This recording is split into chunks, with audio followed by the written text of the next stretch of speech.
Usapang drain plug tayo mga boss. Kunwari ito yung motor mo, tapos ito yung drain plug. Ngayon ang nangyari, lost thread na siya. Kahit higpitan mo ng higpitan yan, hindi mo na mahigpitan kasi lost thread na. Ayan, lost thread na siya mga boss, ano? Maluwag, kahit kamayin mo lang.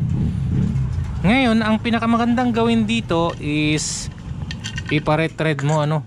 So, lalakihan nila yung butas. Ang mangyayari, pati yung drain plug ay mapapalitan ng iba, ng bago. O, lalakihan nila ng ibang thread.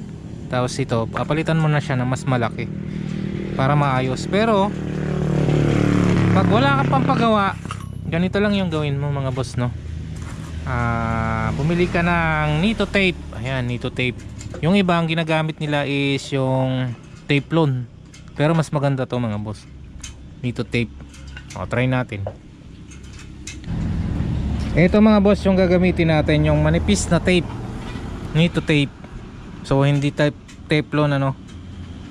Ayan, ang gagawin nyo, i-tape nyo lang yung tape dito sa drain plug.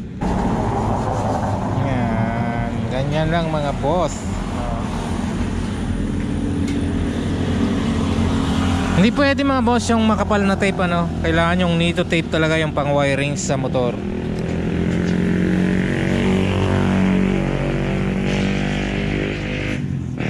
Ganyan lang yung gagawin nyo mga boss. Pwede yan.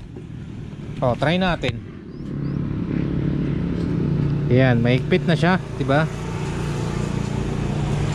Try natin higpitan. Kanina to maluwag to mga boss.